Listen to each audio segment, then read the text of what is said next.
You see, it's funny because it went on and on and on and on and on and on and on and on and on until it didn't anymore. Ladies and gentlemen, welcome to Big Damn Class. Yes. You wanted it. You really, really wanted it, apparently. You really wanted to know what we thought of Class in its entirety, the BBC Three streaming digital series. In case it wasn't already blaringly obvious.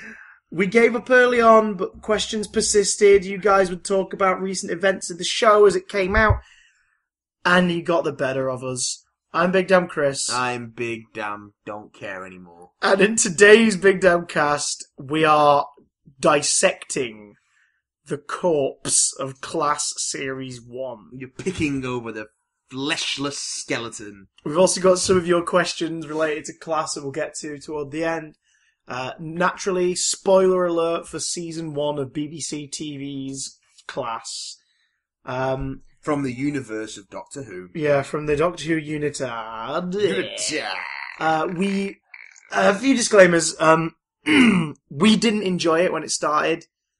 So if you are a fan of Class, if you adore Class, I'm glad. I'm happy for you. I wish we did too. If you don't want to listen to criticism, because our criticisms will be constructive, but we will also probably flip. Well, they will. From the perspective of performers and creators, we'll be looking at it that way. But also, we're probably going to get carried away and slag it off for comedy's sake as we go on. So, if you don't want to listen to a show you like be torn apart, leave now. Yeah, that's fair enough. Leave now. Because this episode will not be kind to the thing you like. But I am going to open up a can of whoop-ass on this show. Ah, nice. Can I open up a can of bungholes in time? Open your time bunghole, please. Oh, it's a bit damp. A bit spat out there around the edge. Oh. So. Did it splatter on Ram's face? Oh! They should have made that a running gag, and they didn't. In recent weeks, tabloids like The Mirror reported on Class's cancellation. As of us recording this episode... Alleged newspapers. Yeah, like The Mirror. As of us recording this episode, there has not been an official cancellation of Class, and it's still scheduled to go out on BBC America in the near future. So maybe a future series will be based on American reaction. Who knows? We'll see. But let us consider this episode of Big Damn Cast as our sayonara, our send-off to this show. Because I'm not watching the second series. Yeah, if there is one. If it gets one, we will naturally bring it up in our news in a future ep. If it doesn't get one, a definitive cancellation, we'll mention it. But we ain't following up on the show again. No. We didn't want to watch beyond the episodes we watched, and even then we were pushing. However, we've watched it all in the interest of fairness, so we can talk about it now. After those first two, I was like, Maybe. After the first two, I was like, I'm not enjoying this, but I could see how it could keep me around. With episode 3, I gave up. Yeah, they squandered all of that possible... Any will, good or bad. Any will to continue. Good will, bad will, ill will. Big Will, Drew Hill, aha. Let us do it then. Let's reach into our surgery bag and rip out the scalpel of filth. We're not even going to cleanse the scalpel. It doesn't deserve it. No, it's a rusty scalpel, blunt blade, plunged straight in just under the trachea, and we're going to pull all the way down, roughly, because it's like I say, it's a blunt scalpel. So we're going to drag it all the way down to the pelvic bone. Oh, right through the genitals. Right, no. Yeah. No! We'll end at the perineum. Episode 1. Cut into the tape. We've already talked about the first 3 a bit, so we won't spend too long on it. But episode 1 of the show is called... For Tonight, We Might Die. It's a shit title. It is pretty crap. What all the episodes have in common is they all have shit titles. Apart from the last one, but even then that title doesn't really relate to anything that happened in the episode. Nope. So there we go. For Tonight We Might Die, it's the first episode of Class, one of the 2 that originally dropped. We watched this back in October. It is the story of a clusterfuck pretending to be an episode of television. Yep. So Charlie's a prince from a race that has died. His guardian and one of his teachers, Ms. Quill, is the only surviving warrior of the race he was fighting against, and is now his life slave, basically his life debt slave, because of bugs in her head, making her protect him. Yeah, she can't use weapons, and she can only fight in defense if of him. Threatened. Yeah. His classmates include April, a bland violin playing bland person, Ram, a blandly predictable jock, aggressive football-y lad character. Yeah. Who isn't their friend, but is their friend, apparently. It's not their friend. The 14-year-old Tanya, who just sort of makes quirky comments about everyone else. This is the thing with Tanya. And is also friends with 17-year-old Ram. She's tutoring him quietly on the side. Let's address this before we go anywhere else. Okay. So Tanya has been stated to have been brought up early to sixth form because she's an exceptional student. Right. But she's 14 years old. Yeah. Why is that a thing? It isn't. Why does that need to be a part of the character?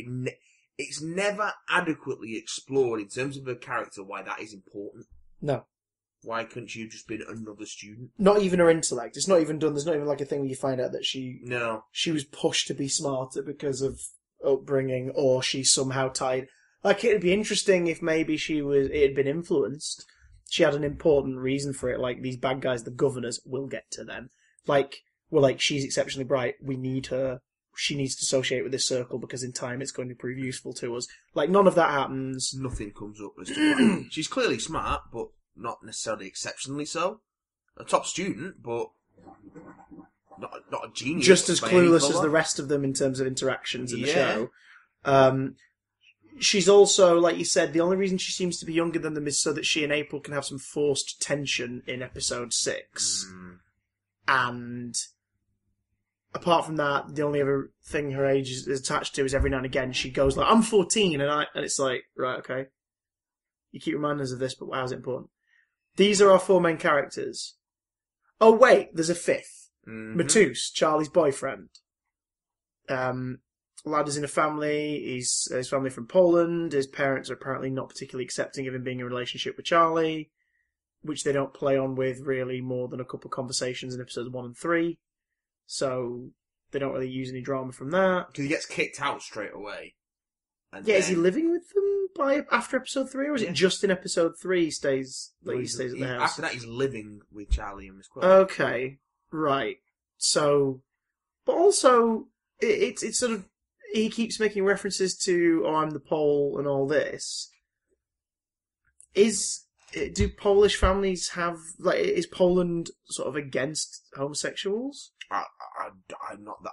Because, I mean. No more than any other. I've been to Poland, and there were all walks of life there, both in terms of race and social stuff and class interacting and sexuality. Like, I would imagine that's just something unique to his family. Right. Or at least, like, it's just their views. So, I don't know if that's got necessarily... Why can't we meet them to learn more about this relationship and focus on actual drama that does exist then? Oh, because it's only 8 episodes. Can we actually get to know any of the families well enough to focus on drama? No. Okay, fair enough. 8 episodes. Okay. So in episode 1, these shadows keep appearing and these soldiers keep appearing out of them in the school, and they've not killed anyone yet, but Quill is killing students by giving them her gun to shoot them with. And what it's doing is it's firing, if I remember correctly, it's firing the shadow monsters away into a different part of the universe, or firing them back home, in exchange for the life of the person holding the gun. If I remember correctly, that's how it worked.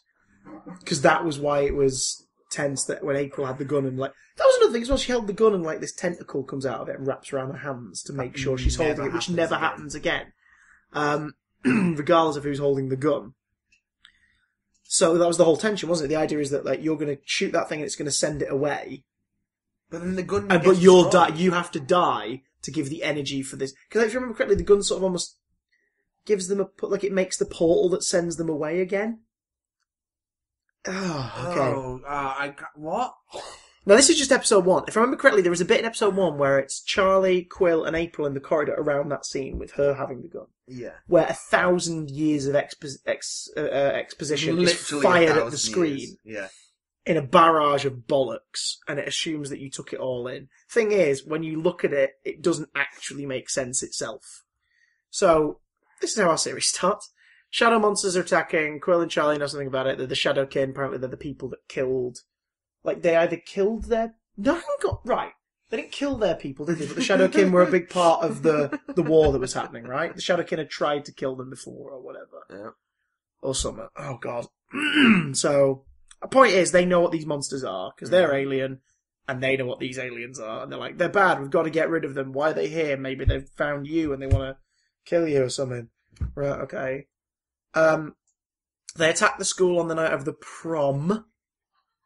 You know, those famous British proms we have. Because if I remember correctly, it's the autumn prom. It's like the welcome back to school prom. I don't remember having a single, like...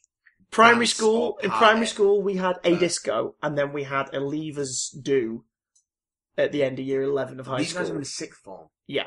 I don't remember having a single party of that kind in a sixth form. No, not at all. Not at all. And maybe it's because it's that whole, like, sixth form within a school thing now. Like, because obviously we went to sixth form separately, we went to college after high school. But even then, I don't understand why they would do that. Why would they single them out? I think it's there just to sort of make it a little more appealing to Americans, plus they wanted blood at a prom, like Carrie, is what they wanted. So they all get together in this tiny frickin' school hall, which was in the Caretaker. I remember that! It's the one set from the Caretaker that will be reused several times during the series to re-establish. Like, that is technically the one connecting tissue to Doctor Who, that room. And the Headmaster, but we'll get to him. So, there's that. The Shadowkin attack on prom night. For reasons. Because April shoots the Shadow King's king, who is called Coriolanus. Is it? Coriolanus? Or as we just call him... Coriolanus. Or we just call him King Anal. King Anal. She shoots King Anal, and somehow their hearts are attached now. Their hearts are one thing. Yeah. One can't survive without the other. It's some blatant It's some blatant Voldemort Harry Potter shit right there. It's like, your existence relies on their continued existence. And then it's not really explored beyond that because it's episode 1 and obviously they're setting it up. Then it doesn't get touched upon again until a random 2-parter episodes 4 and 5. Oh god. Okay, so. Yeah.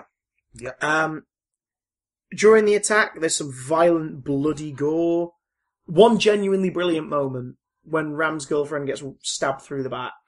Sword comes through and there's blood splatters all over Ram. It's proper Evil Dead. I remember us praising that at the time. And when his leg gets severed and he's lay there and he pulls away and the rest of his leg stays in place. That is some brilliant gore. Not enough blood in that moment. It should be pouring out of him. But that is some brilliant gore. He also shouldn't be able to hop without bleeding to death, hold a chair and smack a Shadowkin with a chair. Oh, yeah, that happens. Well, I think it's implied that the swords cauterize. I wouldn't have that, though. I wouldn't have that. You still wouldn't have the energy or the sense to hop. Oh, granted, though. Hop if you smacked him with the chair, you would fall over. That's something bleeding to death, though. Yeah. Oh, yeah, fair dues. So. But don't worry, he won't bleed to death because there's a doctor in the house. Because this episode is basically, some alien's going to come here and kill everyone. Oh, we're saved by the doctor because he, shit you not, waves his sonic screwdriver about. Nah, though. Nardo? Nah, no. Nardo. Nah, I'm not having Nardo. it. Not having it. How does the Doctor get rid of the Shadowkin? He said they need shadows to exist, because we've not heard that before. They need shadows to exist. So what does he do to get rid of them? Him and Tanya, I believe? They turn up all the lights. They stop the party. Do you know what lights do? The cast shadows? Yeah, so the fuck? Yeah.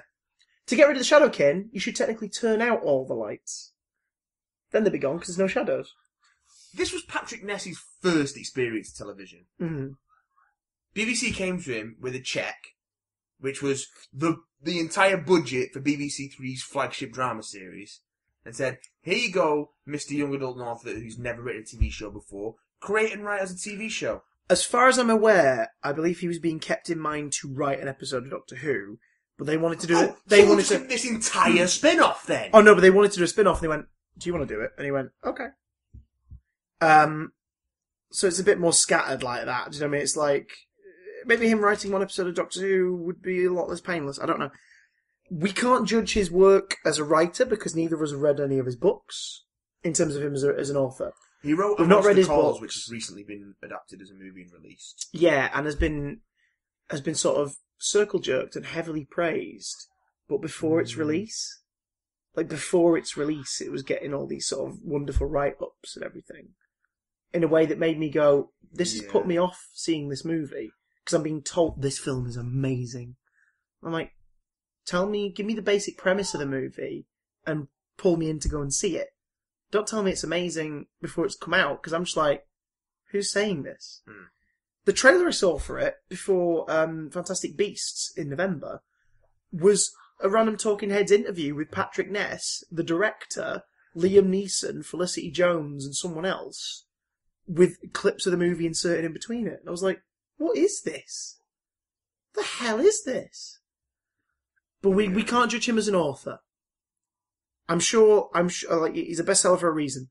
A movie adaptation of one of his books has happened for a reason. I am sure he's an excellent young adult author. Sure he is.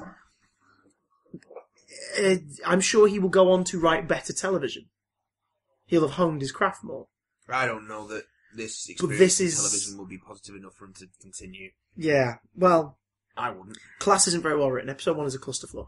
It's very poorly written as a series. It's written as an info dump. Episode 1 is an info dump. It's almost like it's written like a novel, perhaps. You mean in the sense that it feels like things are moving quickly because we don't actually have time to go inside a character's head. It feels like a lot of the things that people say are things that should be said in the text of a book and not actually used as dialogue because they don't sound like dialogue. Almost every character is either making a terrible, quirky quip or giving a preachy speech about something. Pretty much. There's no genuinely natural dialogue anywhere in that first episode. Not at all. So at the end, biggest problem I have with its connection to Doctor Who is in episode 1. The Doctor takes Ram into the TARDIS, there's no reference made to that really, and somehow gives him a cybernetic alien prosthetic leg. And is just clearly fine with the anachronism of that. He's fine with it. He then basically goes, right, there are splits in time here. And they're like, what, like the Hellmouth in Buffy? Go fuck yourselves. Don't dare compare yourself to Buffy. You are a show set in a school. That is where the comparisons end. It takes serious bollocks to invoke the name of the show you are trying to ape and can't even touch. You have to be doing top-notch work to even get close to being able to invoke the name of something like Buffett in your show and compare yourself to it in the show. And this is just piss poor. Yeah. So all you're doing is inviting comparison to a far superior work. It does really want to be it. And especially the mission statement set by the Doctor. There is this portal, these bung holes in time. They're going to open.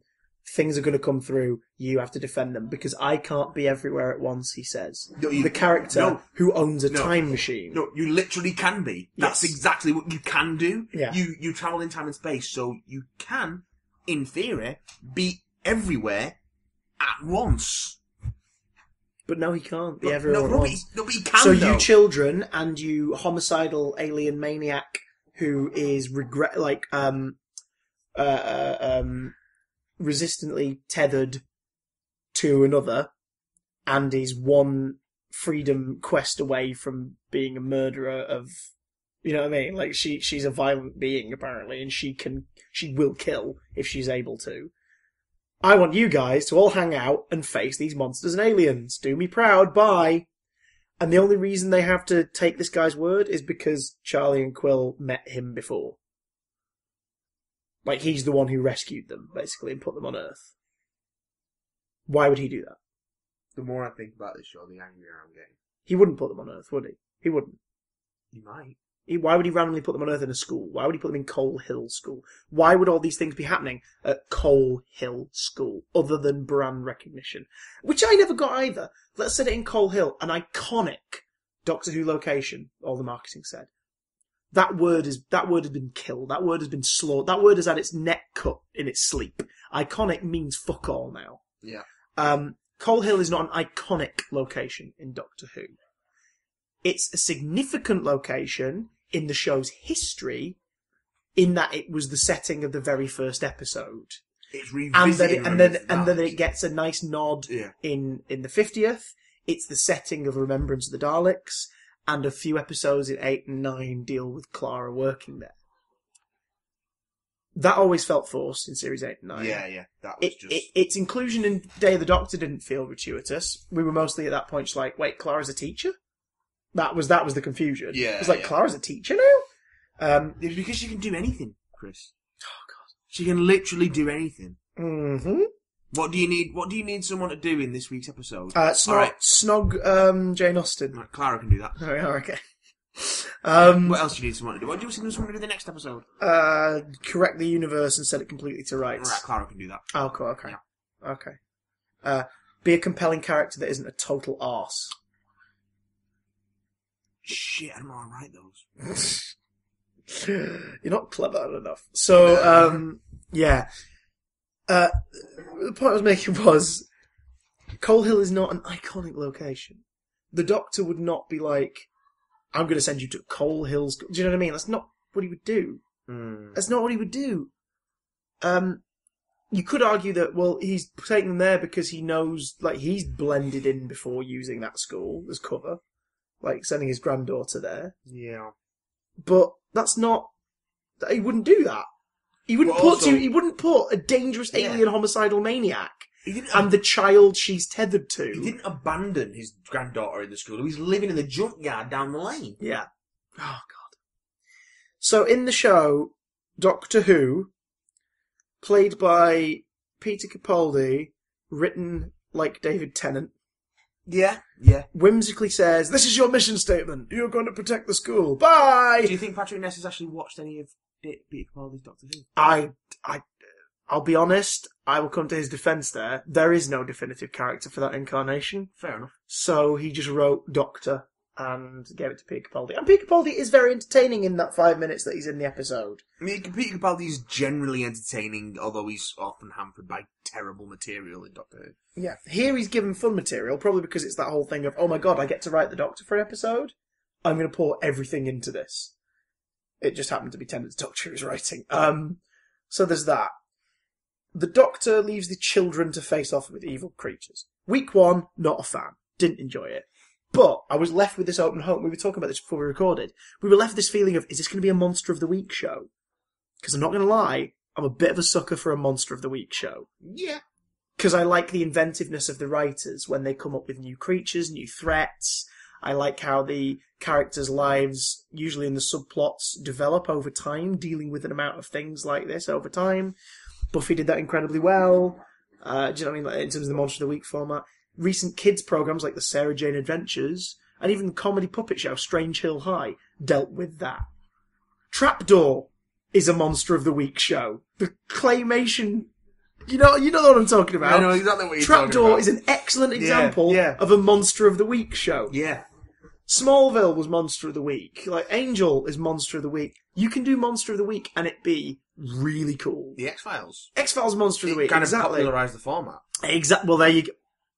Even better. Perfect. Monster of the Week can be really entertaining because it's about creativity. Problem is, you need different writers and different voices to do that. If you have the same writer, doesn't it work? It's okay though, because we've only got the budget for 8 episodes. Oh, God. I think they had the budget for 4 and stretched it to 8.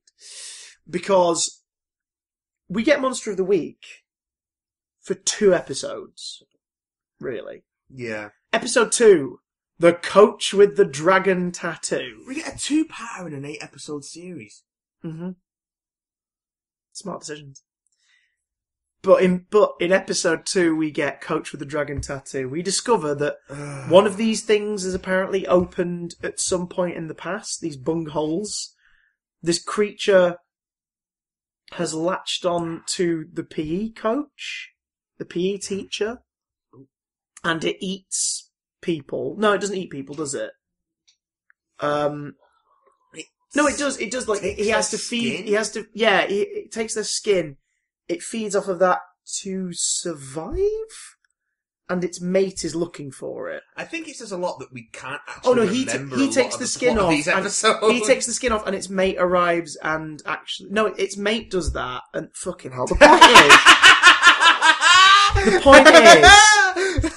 point is, it's the plot of Doctor Who's Hyde, but told between a tattoo of a dragon, and a PE teacher who's happy to murder people. He loves it. He loves murdering people and then taking a shower afterwards. This episode is about Ram and about him coming to terms with the death of his girlfriend, which should have been his arc for the whole series. I'm not saying keep him in mourning and shock the whole series, but that the whole series should have been him finding himself after that happened. Mm-hmm. Like his world was torn apart in a very literal sense. His girlfriend was murdered in front of him. He discovered alien life. His leg was hatched off. Everything was affected. The series arc for him should have been him suddenly him trying to come to terms with the world. The galaxy is a bigger, scarier place than I realised. That should be it. Instead, he's fine with it by the end of Ep 2. Ram's investigating it. Somehow no one's noticing his fucking robot leg because he wears tall socks. Of course. Funny one in the changing rooms there. His dad wants to know what's going on in his life. In one of many brief scenes where the parents are introduced to us, it's shown to us that they're decent people. Oh, but now they're gone. But don't worry, your emotional investment in them in this 2 minutes will pay off in episode 8, we promise. Yeah, we promise it will. This episode is horrible.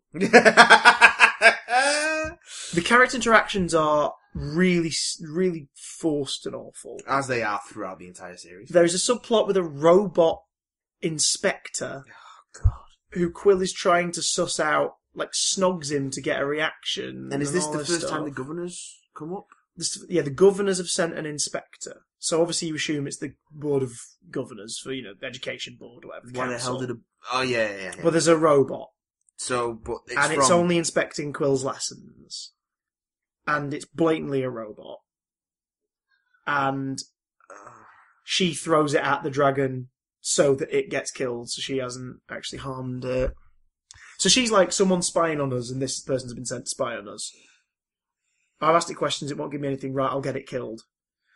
And then that's not really touched on again till episode 5. With the headmistress, but, oh fuck. So, also what's awful about this one, it's really freaking awful, is this is the episode where they try and sort of make a bold statement. Now, one episode in, we don't know who this is for. It's not for younger teens, because it's too visceral and violent in places. Yeah. It's not for sort of 20-somethings, because it doesn't seem... It seems like it's trying to be the 16-year-old's version of what mature is.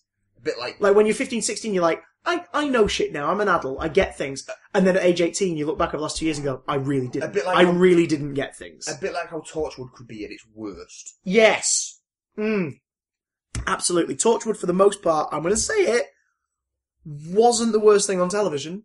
But there are moments where it's really bad. Like Cyberwoman.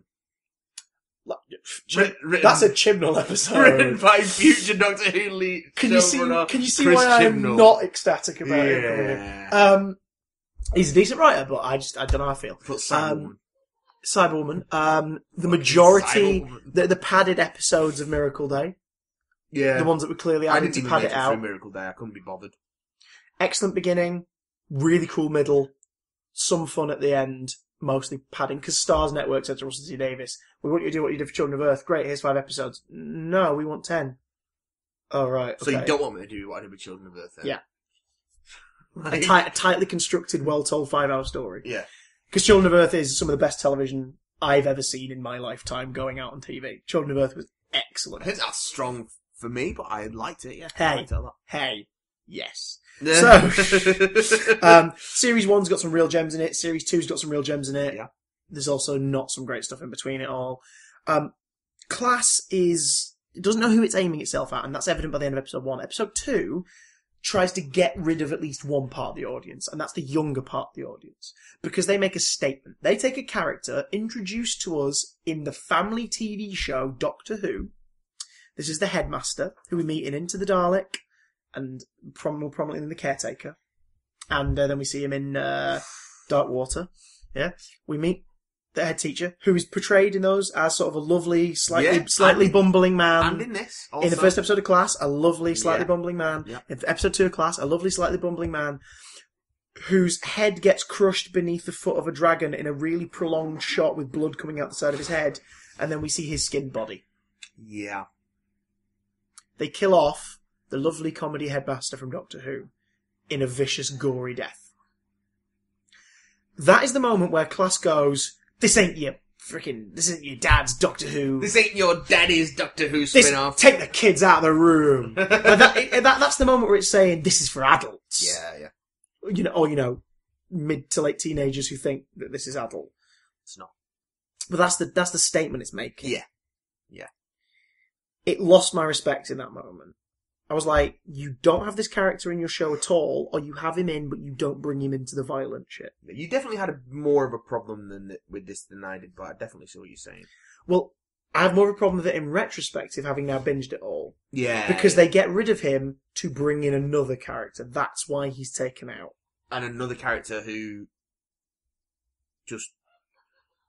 all she does is wander around the show and say vague things that make no sense. But we'll get to her.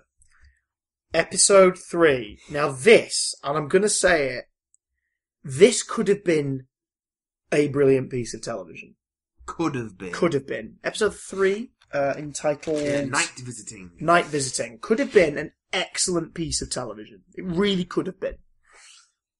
There's a thing, it looks like vines sprawling out of the Lankin? The Lankin. Sprawling out of one of the bung holes in time.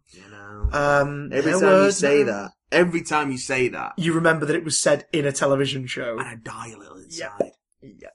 The Lankins, these green vines that look like, sort of like a plant, sprawling everywhere.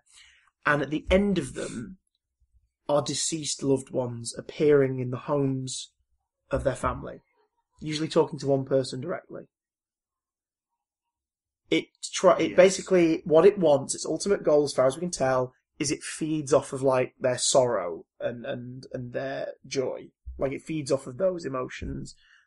The basics is it's luring you to come and give them a hug. Basically, you come and give that person a hug, and it suddenly the cord yanks back and it pulls you to the dimension where it's from, where you'll be devoured, assumedly. Presumably.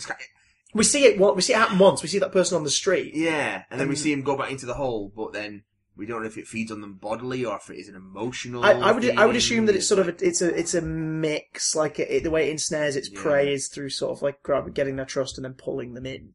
But it seems like a Venus flytrap with a bag of lollipops. It seems to strengthen the like a Venus flytrap inside an ice cream truck. Sure, that's the thing. It seems to strengthen when Tanya gets more into the memories of her father, and then as she becomes believes less in it, it seems to weaken. Yeah. So it seems to have some sort of there is an vampirism. Exactly.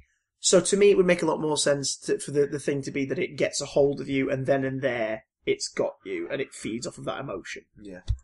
Rather than pulls you back into something, because when you're being yanked, you're not going to be feeling the same emotion you were feeling a second ago. You're going to be going, ah! Like. Do you know what I mean? Yeah. It'd be more sinister if it was a case of like it grabs you and then just starts to like envelop them. Then it would be scary because it's like, oh shit, it's got them.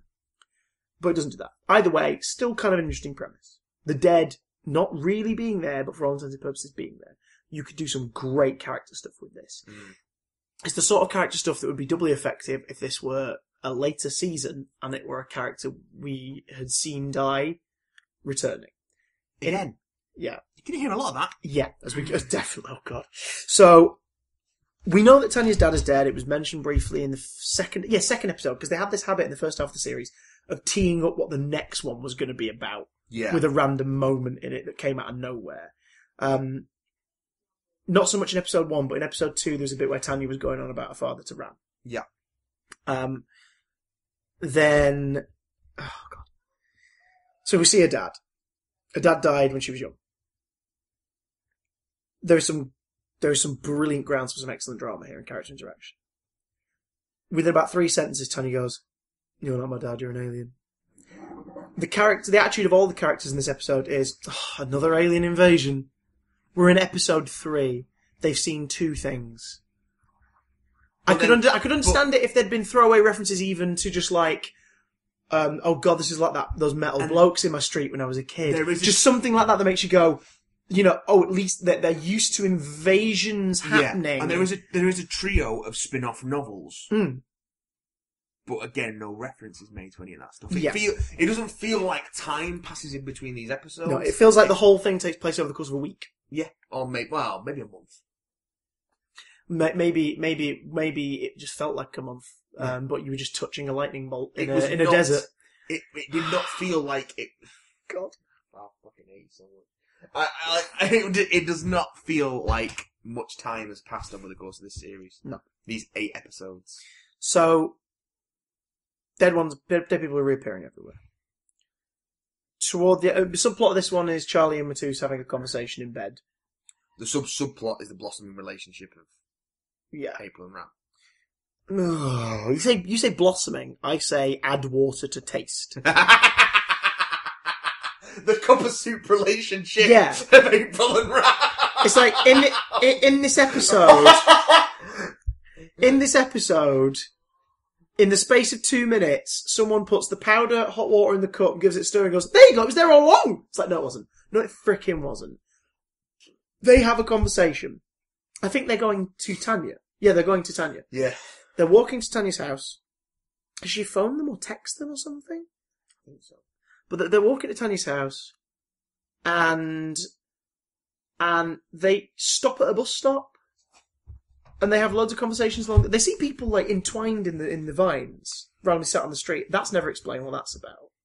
People just lay there, just like coiled up. Yeah, because it takes you back to the thing when it gets you. But these are people just laying on the street, tied up. So what's that got to do with? Why are they not seeing? Already the monster logic's out the window. The monster of the week vibe is already disappearing because the rules are changing. Everything is very poorly defined and not. For the amount of exposition that these fucking characters have to spout, everything is very poorly defined and not very well explained. But she's at war with herself, Matt. She is war itself! No. We'll freaking hammer that home. April makes a point of saying to Ram that she's at war with herself. We learn about her dad out of nowhere. I wonder why. Oh yes, because it's their hint to next week's story. April's dad tried to take his own life when she was younger by crashing the car he was in. She and her mum were also in the car. Yeah. There is some excellent traumatic drama you could draw in there. Like, there's some character stuff where you're like, my god, you could do so much with this. And they do a bit of it in episode 5. It's done poorly in episode 4. Episode 5 handles it a lot better. But episode 3 just comes out of nowhere. That's the thing. And then they make out. April and Ram make out. They start snogging. In their rush to get to their friend. Because there is one main tendril, and it seems to be the one leading toward Tanya. So, we find out later, that's like the main consciousness of the being or whatever. Because she has more, she has the more sorrow in her heart than anyone else. Keep in mind, there's talk in this episode of this thing's being spread throughout all of London. You're telling me in all of London, Tanya is the most grief-filled person in all of London. She doesn't seem it. Even though she got over it. Like, she makes a point of saying, in fact, this is how she defeats the monster. She hates her dad. And I don't know if it's... She hates her dad for leaving them by dying. And she knows that's stupid, but she hates him. Because she defeats the monster by hating her dad. And I don't know if it's... What a great message. I don't know if it's... People die and it's not their choice, and nothing can be done about it. You should hate them for that. You should hate them for that. You should hate them for that. I don't know if it's the material or the performances or if it's a mix of the two, but I don't buy any of it. No. Any of her performance, any of her motivation. No. The guy playing the dad's doing the best job he can, but the problem is the episode starts with him sat in the bedroom, and then it's 45 minutes of him sat in the bedroom. There should have been more at the beginning. There's a flashback, I think, at the beginning, isn't there? There's like a montage. Yeah. But there should have been more to the episode. Like the end of act. If you're going to go with Buffy, go with the Buffy structure. There are 3 ad breaks in an episode of Buffy. And when you watch the episodes back, there is a moment where it goes, dun! And then the scene carries on a moment later. You should use the 3-act structure that Buffy uses if you're going to take anything away from Buffy. Mm-hmm. Because end of Act 1 should be her waking up to see her father sat at the end of her bed. That should be end of Act 1 of the episode. Instead, this show, and this is something that's in all the episodes, the low budget is painfully apparent in this show. Budget shouldn't hamper characters or storytelling. You can find ways around it, you can write ways around it, but these episodes are so plainly low budget because they are always every episode takes place in the same 3 locations. In this case, Charlie's bedroom, Tanya's bedroom, the street. And you can't do a show like this if you're not going to throw money at it. Yeah. If you don't have the budget to do the show, don't do the fucking show. Yeah. I mean, Doctor Who Series 1, massive scale. It ends with a massive scale. It ends with hundreds of Daleks and spaceships. It feels big. Why? Because they held back. They knew that it had to build up to a moment. Yeah. There's a decent budget in episode 1 and 2 in terms of practical effects because they want you to go, ooh, in the first couple of weeks. Yeah. They save it then. Yeah. They save it. The reason why there's 1 Dalek in Dalek, aside from it being an adaptation of Jubilee, is because it costs less money to just have the 1 Dalek. You can then save that money up for later. And what do the BBC do really well? Budget? Costume dramas. Oh, yeah. What's Doctor Who a show about? Time travel. What do you do as many of as you can get away with? Past set stories. Usually in the Victorian era. Boom! There you go. Boomtown is an episode that had, not literally, but close enough, no budget. It's set in fucking It modern had day no Cardiff. budget, and Russell T Davies' script and the performers and the direction make it work. It is a great 45 minutes of television. And it gives Midnight! Yeah, Midnight. Arguably the greatest episode of Doctor Who in modern times, as far as episodes of television go, not just Doctor Who. Midnight is a freaking technological achievement. It is brilliant, and it all takes place in one room. And they're both episodes that let the characters develop Yep. and breathe. Yes. What doesn't anyone in this show do? Develop. Or breathe. Or emote. And the writing and the direction and the acting isn't good enough to do a Midnight, to do a Boomtown. Like, you can tell amazing stories with a limited budget. You can. But everyone has to be on the top of their game. Yes. And Night Visiting falls... And also, isn't Night Visiting... The title comes from a lyric of a song. The title comes from a folk song that April's dad used to sing. It's... okay. So the title's got something to do with April's dad, when April's dad has nothing to do with the episode, apart from a forced-in bit of dialogue. The song was about spirits of the dead visiting the families at night. Convenient. Yeah.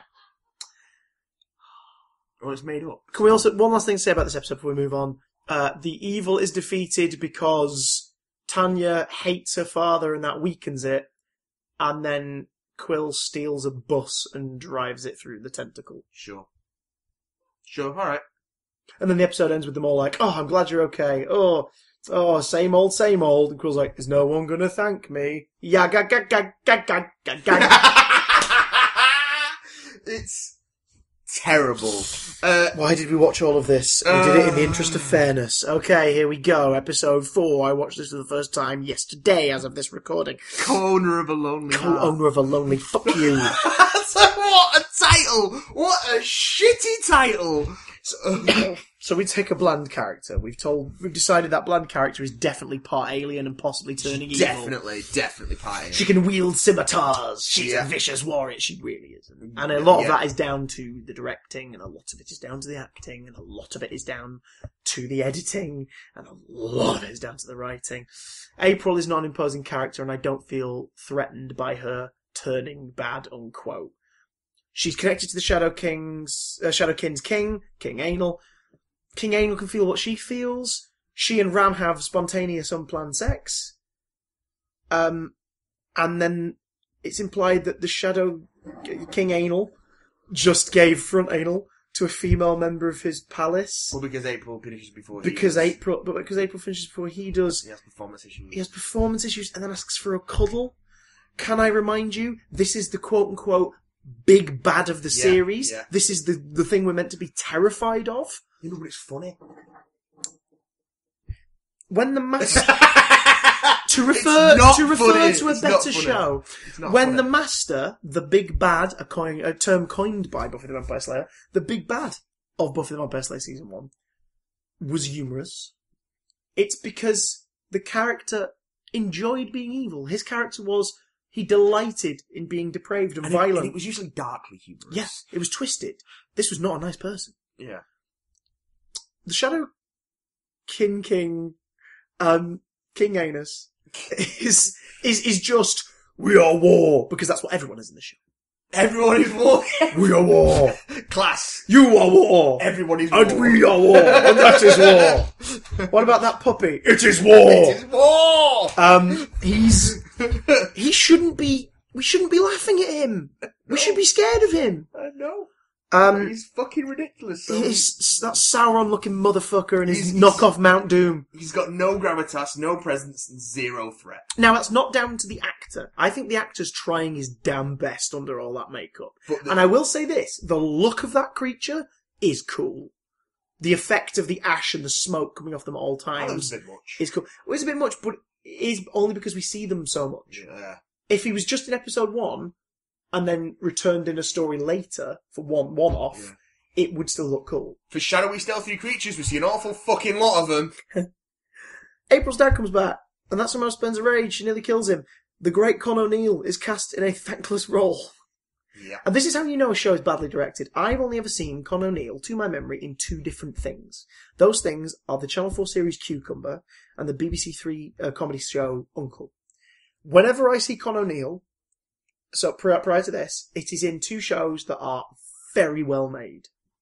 Excellent scripts, do their job. One is a brilliant drama, sort of like a dark drama series about human flaws and relationships. Mm-hmm. The other one is a very quirky, very well told comedy drama series where he plays the most outlandish character in there in terms of the reality of that show. Now, correct me if I'm wrong, but also wouldn't Cucumber be a good tonally? Be a good thing for class to try and echo, since it deals with a lot of young people and it deals with a lot of relationships. A lot of like sexuality as a focal point for those characters and their relationships in teenagers. Yes, it would be a great thing to set its sights on, or something to, emulate. Does it have any of that? No.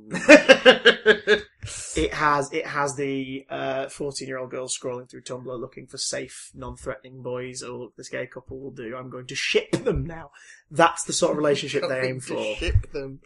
It's a show aimed at people who will ship the characters. I have thoughts about shipping, but we'll leave that for another day. Thor and Loki's about shipping. Ugh. So, Con O'Neill, my brain only ever associates him with good stuff. When I saw him in Corner of a Lonely Heart, my head couldn't get around it. He looked awful. He looked weird. He looked out of place. And it's because my subconscious, associates him with good stuff. And here he was, in a not good thing, and it felt weird. A mark of quality. It felt weird. Do you know what I mean? It'd be like suddenly seeing... It'd be like a finger on the bum. It'd be like suddenly seeing Ian McKellen in a Jimmy Fallon skit. It'd be like, what is this? This does not feel right. This feels wrong. You look crap because of this thing you're in. Yeah. It's really weird. Con does his damn best. In episode 1, his lines are mostly... that's mostly his lines in episode 1. In episode 2, and we'll skip ahead now, we'll merge the 2. We'll merge the 2. In episode 2, which is Brave-ish Heart. Brave-ish Fuck Heart. you twice! Do not reference the better thing. It's so... And Braveheart's not even that fucking good! I know. Brave-ish Heart, Tegan. Screw you. In episode 2, he gets the one good bit in that story. The bit where he's trying to convince April, when April is there, because apparently she's a badass scimitar-wielding hybrid thing now. Also, we've completely failed to mention the petals yet. Oh, we'll get to those. We'll fucking get to those. She's about to behead the Shadow... I keep calling him Shadow King. King Anal. She's about to behead King Anal. And her dad basically says... Like, you've got all this hate and you've got all this thing in you because you hate me because of what I did. What I did was selfish. Yes, that was wrong. Don't be me. Even I don't want to be me. Like, you are, the reason why you're better than me is because you are not me. would never make the mistakes I would. You would never be as selfish as I would. Yeah? Mm-hmm. He reaches out to her and basically says, don't do this. This is not you. And it's brilliant. It's decently written. It's brilliantly performed by Con O'Neill. I was like, oh, good moment. And then her sort of, yeah, you're right. Take that maggot reaction to the king was just like, you are not convincing me at all now. You are not a badass. This is really bad. Also, can we mention that moment where Ram calls Lord of the Rings that this whole film is dad-like? Yeah, let me get my notes out because I wrote that down and I wanted to hurt things. Oh my god. The Lord of the Rings that came out, 15 years ago now? Fellowship of the Ring? So yeah, not massively recent, but, only one of the biggest pop cultural impacts in terms of movies of the Well, it's last not just that. It's 2 like decades. It's like, I mean, it was almost a stretch when Spider-Man made that joke in Captain America: Civil War. He said like Empire that old Strikes movie, Back. Empire Strikes Back, because they make a joke of like, where did you pick up this kid? It's like, so I didn't carbon date him. Like they make, do you know what I mean? Jokes about the fact that Peter. To a teenager, Empire Strikes Back is an old movie in 2016 because it came out in 1981. Yeah. That's 35 years ago. Whereas Lord of the Rings, yeah, because if Frodo, she calls it. He calls her Frodo, and she says what? And he says, yeah, some old movie my dad likes. You really telling me that a girl whose dad was into folk music? But this is what happens. This is what happens when 40-something writers write teenagers and don't, as weird as it sounds, either don't hang out with enough, like don't have family members they can sort of draw from, or don't even just proofread. I mean, Joe Cornish for Attack the Block hung out at youth centres and talked about his scripts and ideas and stuff. Yeah. Got the hang of the lingo and certain sort of, phrases. And then even had, like, some of the guys that he hung out with at this thing for research proofread the script to make sure that his characters were talking properly. Do you know what I mean? And, all it would take is you to hand this to a teenager and go, would you talk like that? Be honest. And they'd go, not really. But then you have to get people in their mid-20s to deliver it. Yeah, well, 902 now. Two more things about the Shadow King before we move quickly onto the subplot. Yeah. Oh god, I've just remembered in the first part, April's war speech in class. Oh, just the whole you don't really know what war is like. It's like, neither do you. Yeah. And don't talk about it like it's something you go and you die and be all noble. Like, people will go, oh, it's because she's connected to the king. He's not noble. I thought their race was just one that showed up to planets and slaughtered people. Apparently so. When she stabs the first one at the start of episode 5, yeah. She stabs it and it just vanishes. Like, there isn't a burst of ash or anything. You know what I mean? It disappears that quick that it looks like they've just removed it from the frame. Mm-hmm. And also, when the Shadow King comes down to challenge her, she and Rama just stood there talking about shagging and how cool he is and how she thinks he's cool. And just be yourself. The King's come down to fight you. The King has just stood there for like 2 minutes while they have this conversation. Like, what the hell? Yeah. But we'll talk about one last thing about this story because it leads into the next story as well. The governors have sent, whoever they are, have sent a new person to be headmistress. A walking, talking, vague blank slate. Under the Moffat banner of Mysterious Woman. She wears power suits, she has bright red lipstick, and she talks vaguely about how you really don't understand what's going on here. That's all she does. Veiled threats. Veiled threats. Although at one point, a gun. She just has a gun. Yeah. Because of course she does. She threatens a child with a gun. Okay. But she's not an evil character. They don't do anything to make her seem like a baddie. But that happens, and then they never mention it again. Like, I don't care about the goings on. Matus, as much into this world he is, would go to the police and be like, yeah, our headmistress showed up at our house and pointed a gun at me.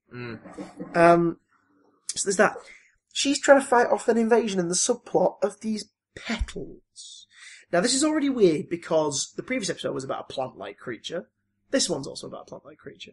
These are little petals, the kind of things that come off the tree in autumn, early autumn, end of summer, early autumn. Blossom. But blossoms, little but it's pink the wrong things. time of year for blossom. Wrong time of year for blossoms. And what happens is, one of them lands on you, it seems to have teeth. It feeds off your blood. The moment it's had a little bit of taste, it multiplies. So it's vampire gremlins. Cool idea, sort of. If you're going to go somewhere with it. Their idea is the world's going to be destroyed, everyone's going to be eaten or suffocate because they'll be drowned in the oceans of these things. Yeah. if we don't stop them. It's going to happen within a matter of hours. It's like, okay. There is a cool idea here. There is. Somewhere. There is a cool idea in this. When you first see in part 1, the half-eaten squirrel amongst the petals. Yeah. You're like, what is this? I thought there was some nice effects in there. Yeah. But it's the subplot. Yeah, it's an interesting concept that's completely ignored in favour of shit that is poorly defined and no one cares about. And also hilarious when you realise that the monster this week is bags of fake blossoms that they've poured onto the set. Yeah.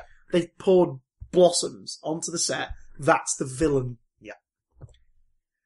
Go fuck yourself. Episode 6. Episode 6 is called... I was detained. Oh, detained. I was restrained. I broke my spleen and broke my knee, and then he really laid into me. What's that from? That's from a Smith song. Already 10 times more entertaining than detained. Yeah. That was just a live reading by Matthew Watson, available for weddings and functions. So, Detained, this was the episode that I remember the people who liked it online were really lauding about and going, this is amazing. It's like, the idea is it's set in one location. It's the bottle episode. It's the bottle episode.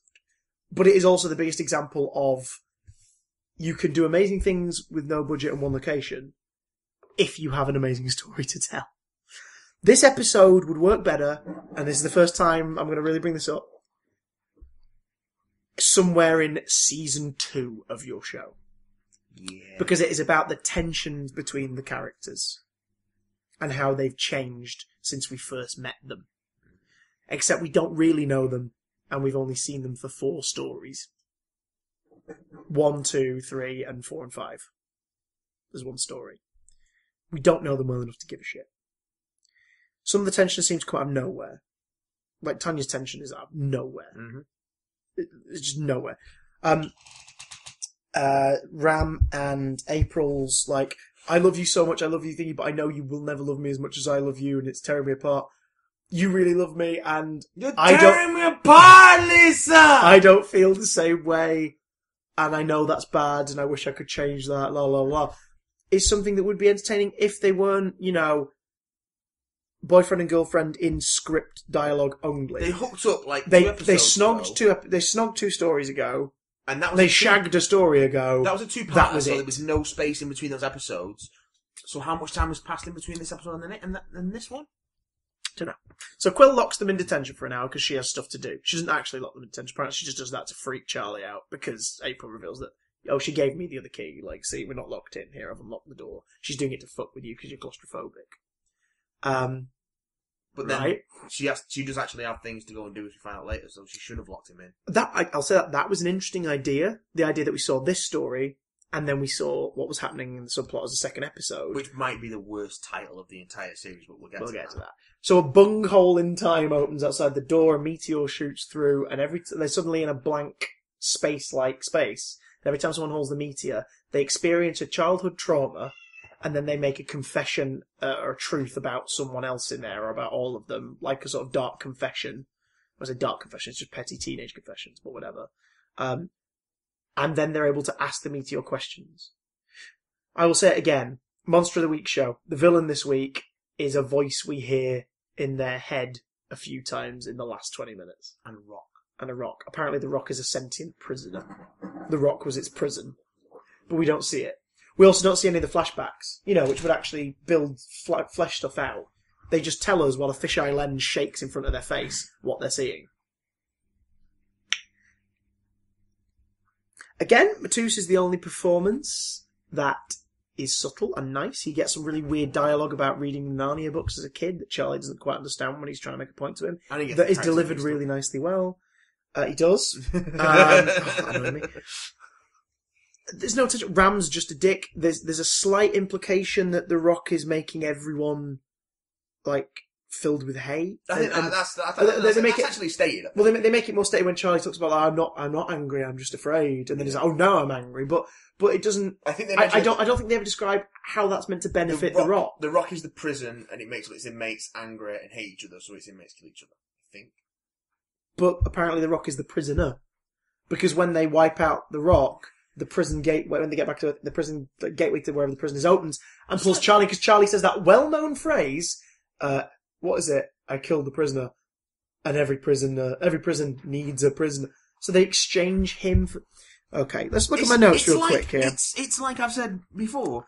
Everything in this show is poorly defined and poorly explained, despite everyone having a ton of exposition. Episode 6, I wrote down character tension episode that is way too early. Yep. This should have been in a later season. Where actual tensions build up. Yep. Not showing the visions makes it look even cheaper, because we don't change location. This is the edge of destruction of class. Now let me explain what I mean. Let me explain what I mean about this. Glory. Third Doctor Who story, which is actually called like Inside the TARDIS or other titles, but the DVD release, like the final title, is Edge of Destruction. Yeah. Is a story set in the TARDIS where basically Susan, Ian, Barbara, and the Doctor start acting really aggressively and horribly toward one another. It takes place over 2 episodes. It's basically a filler. Yeah. Like the budget went into Daleks, into the mutants, and then into Marco Polo next. It's Marco Polo. That's where the budget was going, so they needed 2 episodes using just the TARDIS sets. And by the end of the story, you find out that something to do, I think it was with like one of the landings in the fast return at the end of Daleks, the fast return switch just thinking basically stuck, so they were heading back to the beginning of the universe. Yeah, and the TARDIS was because this is sort of the first time you really get the sense the TARDIS is alive, because basically somehow it was affecting them all. Yeah, so they would sort it out. It's got a bit of a cop-out ending. The Doctor's like, "Oh, I fixed it now, and we're fine." Yay! And they don't really talk about it again, but it's told well, and it's kind of scary to see these characters you've watched for the last, 10 weeks be horrible to each other all of a sudden. These lovely people, apart from the Doctor, who's a dick at this point. Yep. But even then, you've been with them 10 weeks. You feel you know them. Barbara and Ian's personalities are very clearly defined. Susan is a very likeable, sympathetic character. You feel you want to protect Susan. She's the kid. Well, yeah. You know what I mean? At this point, anyway. Yeah. So that you feel a certain way about all the characters. You've when had more happens. episodes of this than you have of Class to get used to them. Yeah. At the end of the day. Yeah. Is the point we're making. Yeah. But also it's just a weird thought that it's like season 1 and they've already got that episode where they clearly have just gone, oh, we really can't afford to stick them in there. But unlike Boomtown and other examples we gave, there's not enough here to make it work or worthwhile. I also wrote down, there's something in here with us! So they all hide behind some fucking chairs. And the bit where Tanya says to April, oh yeah, typical white person happy ending. Is it is there a trope where white people have happy endings? Well, there's definitely, the show plays with the idea that of racism, but never really gets into it beyond Tanya saying, oh, white people have it better. Which is fair enough, yeah. I understand how privilege works, and you should comment on privilege and the way it Absolutely. is. But at the same time, these aren't the immediate concerns of a 14-year-old girl in college in the UK. I mean, is what I'm saying. Maybe they should be, but the show doesn't actually do anything to show us that, other than show us Tanya complaining. Yeah, about it. that's what I mean. There's no overriding influence that would confirm that, she is defensive in that way. She's protected, but they don't actually show any examples of white privilege. As far as we know, just show Tanya complaining about it. As far as she knows, she's a family with some loving brothers. A bit of an awkward but ultimately loving mum. Yeah. She's a really smart kid, and she's in college, and she's got friends in college. That's, as far as we know, she's doing alright. She's in college early. Yeah. But also, her being young this is when it becomes a point of contention between them. Like, April still says, you won't understand till you've had a boyfriend. She's like, oh, there it is! And it's like, what do you mean, there it is? And also, what do you mean, there, what is? You don't have a boyfriend. Let's skip ahead, because I'm going to hurt things, and I'm also hungry. And also, we need to get through this episode, because we need to go and see a movie. We do. Worst title ever, what is it? Episode 7, The Metaphysical Engine, or What Quill Did. Go fuck yourself. Go fuck yourself. I wrote down for this one, the kitten's dangerous, only if you insult their worshippers online. A lot of the fans of this show think that Quill is brilliant because she's quippy and she's really sarcastic and she has really funny lines. That was an example of one of Quill's funny lines. But it's inconsistently funny. She's not darkly sarcastic. She's quippy, and then she starts talking about how she is war itself. She tries to present as this sort of assured warrior woman, and then, I know, right? And then does quippy things. It's just silly. Give us the basic rundown of what this episode's about. So the basic rundown of what this episode is about is they have this thing called the metaphysical engine that's been given to the new headmistress by the governors.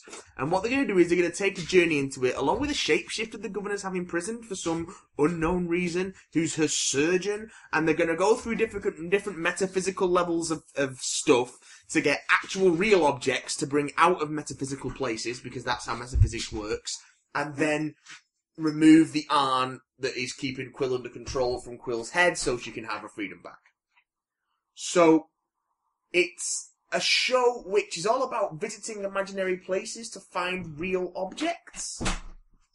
I'm not going to lie, there is an amazing concept in there somewhere. Someone else could handle the idea of, what we're going to do, we need X, Y, and Z. To get it, we're going to go into imagination. We're going to use dreams. We're going to use fiction. We're going to do it and get those things from there. There is a cool idea there, but it belongs to another show. Like another thing. Like, it should be the main concept of another property entirely. Not the throwaway plot of one episode of a sci-fi series. One that isn't making, where one of the characters who's supposed to be a member of a warrior race is making quips about cat pictures online. Oh, God.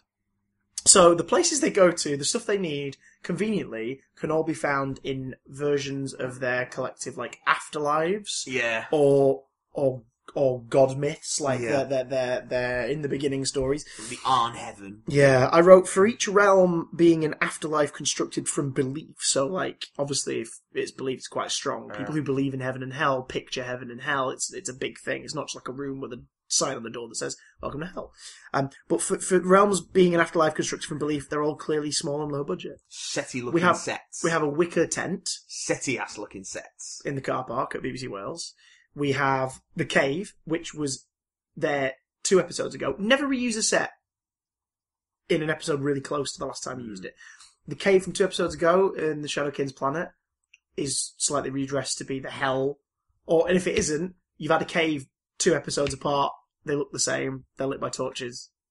Stop it. Yeah. They fight his version of the devil, which all we see is sort of this floating CGI kind of like vacuum. And then we don't see the fight. We don't see how vicious a warrior she is, even though she apparently attacks this thing. We don't really see much of how vicious a warrior Quill is, other than her doing some kicks. Yeah. And blocks. Don't forget the blocks. Some really badly choreographed, fucking terribly shot, and incompetently edited action. A shapeshifter pretending to be another shapeshifter was an interesting idea. Yeah, not bad. The idea that Balon was caught on Earth and the Zygons were on Earth at the time, so he pretended to be a Zygon. Yeah. That's pretty cool. Like, he was like, who are you? Oh, I'm a Zygon. Well, that explains how you got her out of nowhere then. Yeah. Yes. But you're not really a Zygon. No. Which is weird, because obviously to Earthlings they wouldn't be able to test he was a shapeshifter, because apparently he was locked. Like, he had a lock on him. He got locked when they found him. Right, He was locked by the governors. And then the blood of his devil could unlock his hands so he could perform the surgery to take the thing out of Quill's head. All very specific. All very weird. It really hurt me when I saw the inside the device, like, you saw them transport into the different places, and it's sort of implied by the shape of the room they're in that's inside the little device. Yeah. I was looking at it, I was just like, I'm sure bits of that cobbled together, because it looks like they've just smashed a lot of bits of set into a wall. Yeah. I was like, I'm sure parts of that are from Circuit Board from this Doctor Who episode, and I'm sure parts of that are from one of the spaceships in Wizards vs. Aliens, and I'm sure they've basically just gone into this locker, pulled out a lot of tech metal, and smashed it into a wall. Tech metal. Yeah, tech metal! Like Jen. Look at this graph! Like Tesseract. Oh, God. And bands of that ilk. A few of my notes. Surprisingly, a lot more watchable as a quest show. Them actually changing locations was nice, for once. It wasn't just the street and a bedroom. And without the kids. But the dialogue is balls as always. Yeah. Spending time away from the kids, I was like, I'm not hating this episode yet. I'm intrigued by the shapeshifter character. And Quill, when she's not quipping, is alright. I'm not hating this episode.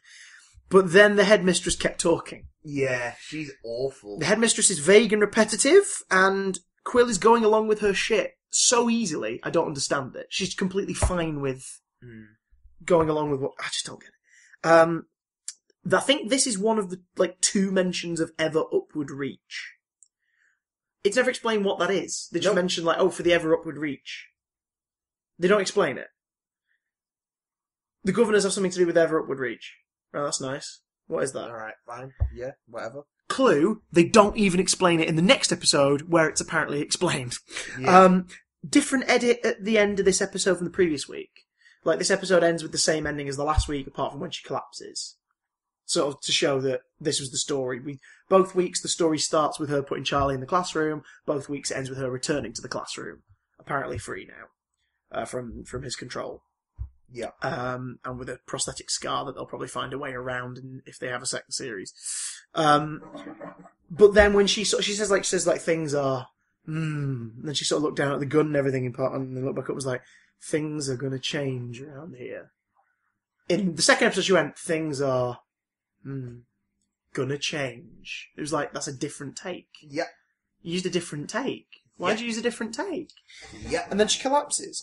We're not going to talk too much on this next one because you're going to have a different way to hear our frustrations about it in the future. But episode 8, the finale, The Lost.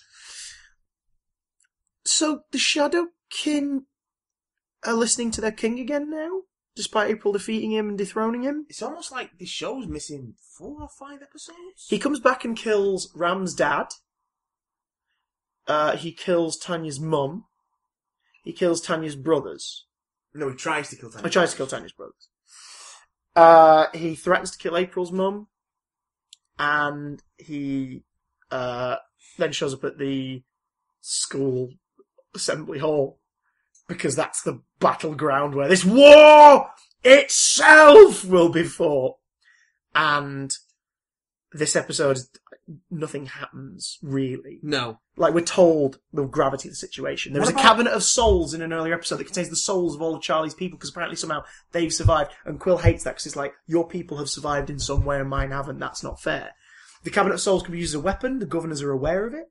They want him to use it, or they don't want him to use it, or they want to take it for themselves. So we don't know. But the cabinet, apparently, if you direct the souls of if he keeps them, he may one day be able to somehow save them in some way. If he opens it now, he can send them out like a weapon, and they will murder another they will take a life for each of their lives, is the hint. I don't think they ever say it that way, but that's what I got from it. It's like, each soul will kill a soul. So that's the idea, is our species will kill another species. They were going to use it on the plants, the petals in episode 5. They didn't. They're going to use it on the Shadowkin when they come through this time. But they don't know the Shadowkin are coming through. They just know that the king wants to kill people to get back. So there's that. Yeah. Then what about the 2 reveals at the end of the episode, Chris? So Matus was apparently scared that Charlie was going to become a monster by killing people, but then Charlie opens the casket and kills everyone. And then one of the things is going to hit him and kill him. No, hit. But it doesn't. He ducks, yeah. and it hits Ram in the hand. No, he gets pushed out of the way by Quill. Pushed away by Quill. It hits Ram in the hand, and then Ram wakes up a few minutes later. So whatever it wasn't deadly. What was the point? Yeah. But before that, April realizes the only way you're going to kill the king is if you kill me. So our hearts are completely linked now. You have to kill me to kill the king. So Charlie shoots April. April dies. King Anus Face dies. They're dead. King Anal! His people, the Shadowkin remain motionless because the rules of their people are that whoever killed the king is now the king, so Charlie's their king. So he could just command them to go home, but he's like, no, one day... Before he explains that, they show a flashback to him getting breathed on by the king earlier in the episode, so it implies that it's something to do with that, but then... But we know that it's not, because the earlier episode talks about, if you defeat the king, you are the king. So why does it flash back to him? And what does the breath have to do with anything?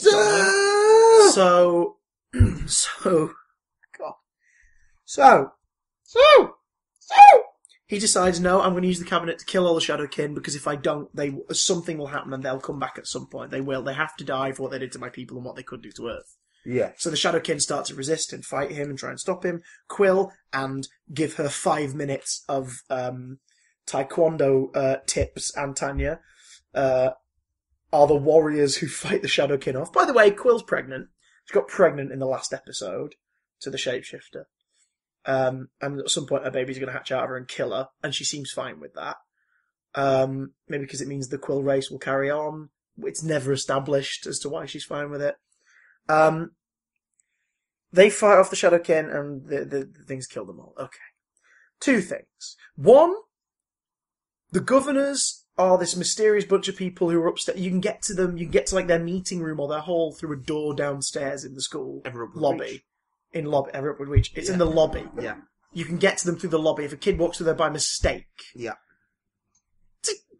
I think it was locked, but either way, the point I'm making is that's the secret. Okay. The headmistress goes through and she's like, he used the cabinet. And they're like, oh, we didn't think he would do that. Oh, well, you have failed. And she's like, everything I've done has been in service of our cause. Everything you've done. What do you mean? Like, she doesn't seem to have had an end goal. And she strands Quill and the shapeshifter on the planet in the previous story because apparently it means something significant. But then it doesn't because they come back. Like, what? Yeah, she said, it's significant to our cause, I did it. And they all turn their backs on her, saying that they're not pleased. Like, she's basically hinting she's going to be executed now for having disobeyed them somehow. They all turn their backs, and a weeping angel appears behind her and snaps her neck, presumably. Literally out of nowhere. Yeah. And then there's And it gloats because it appears behind her. We as the audience see it, then she sees it. So it's already frozen. Yeah. And then she turns, and obviously while she's not looking at it, it snaps her neck. Why was it freezing other than to go, hey bitch, we're gonna get you? Like, it's obviously gloating and toying with it. And then it stood at the doorway looking all black. And what I love about it is I don't even think either of the 2 angel forms we saw were an actor. I think they were the props, because they do have prop versions of them. Yeah. I think they were the props, like from the Doctor Who experience. They've just gone, we need a standard angel with its arms open, and we need a screaming angel. Go. Bring him in. We don't have to pay a performer. The governors basically go, don't worry, everything will be according to plan, and the ascension will happen. No, the arrival. The arrival. And then you see a broken tapestry / mural of, like, what sort of looks like more like an ancient broken Grecian mosaic, kind of thing. Like, there's people with barrels and everything down below, but there are people panicking and scared, and there's flame, and there's a giant weeping angel. With no head. With no head. So the mosaic's clearly not finished. Yeah. Or it's been broken and not reassembled. So it's implying that the weeping angels are going to bring a giant weeping angel to Earth for reasons. Yeah, because they've not already got one in New York, apparently. For reasons, and the governors are helping them. Why? Why? Isn't this just the silence and Madame Kavarian all over again? It's like, what are your motivations? Let's stop asking questions that are never going to be answered and start answering some questions of our own. Yes. The first question is, why is everybody looking at me like that? The second question... We're going to quick fire these as best we can because we want to exercise this demon forever. Yeah. So the first question is from Matthew Jasper. Matthew Jasper says, pitch your own spin-off series set in the unitard of Doctor Who. Done it. We've already done that before. I'll reiterate again. It's a series of Ian Chesterfield being continuously mistaken for people called Chessington and Chessboard. You even got it. It's Ian Chesterton. Chester draws. What do I call him? In Chesterfield. Oh. Which is not something he gets mistaken for. He gets mistaken for many times. Yeah. That's my idea for a spin-off. Mine is a unit spin-off, unit procedural show. That would be great. Yeah.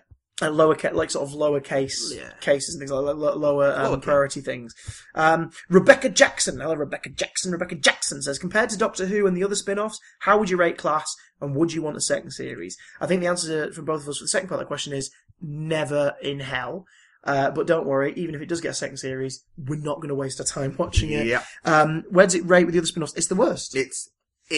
This show is utter dog shit. Now, I don't think either of us have seen the Australian Canine show, but I would imagine it is closer to sort of Sarah Jane and Torchwood in terms of how it's told compared to this. It can't be this bad.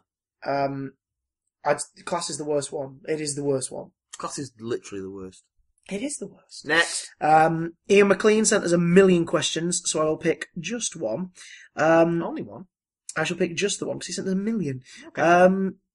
Okay. Do you think it will do well in the US? Nope.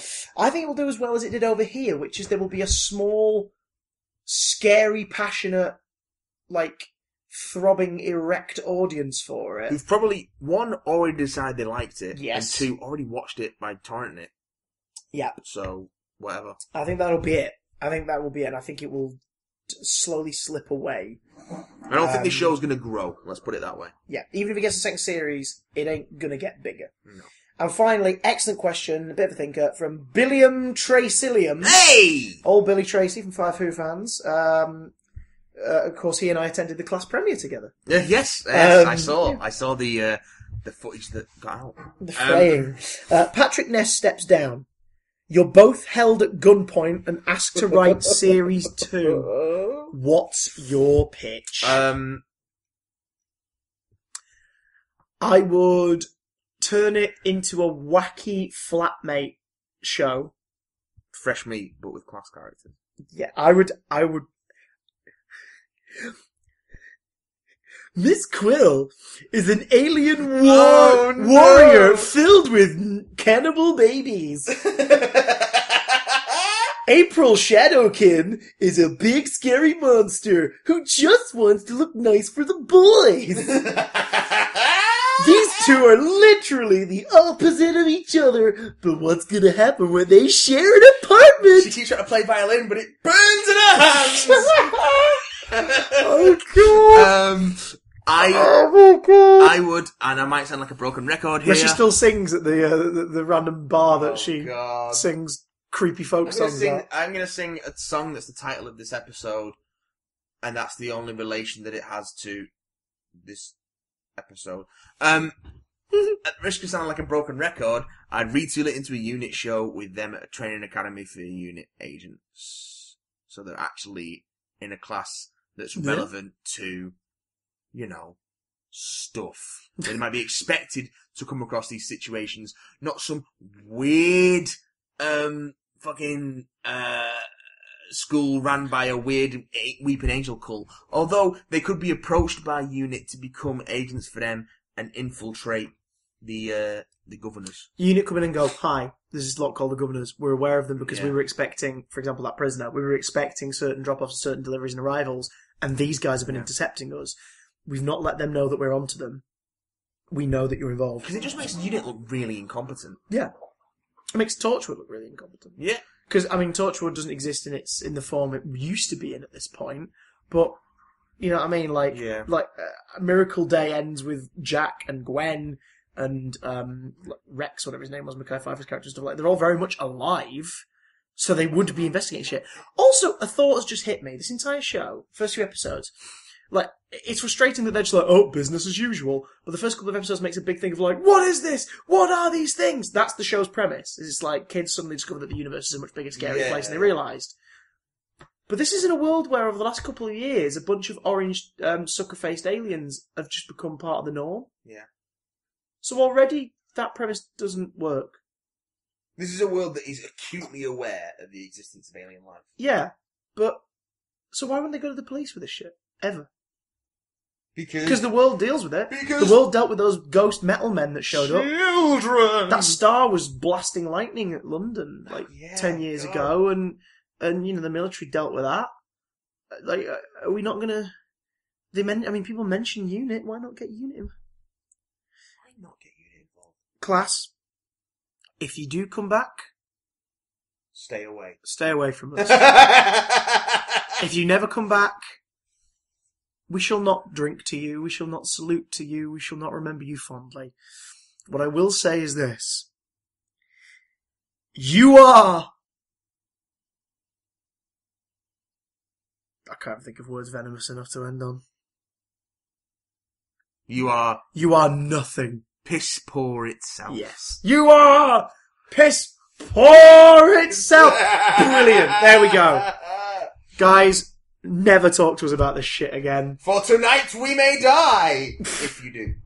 If you want to catch up with us, you can do Big Damn Cast on Twitter, here the Big Damn channel on YouTube, and all that good shit.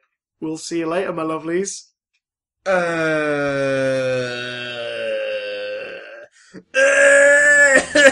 Don't mind Matt, he's just at war with himself.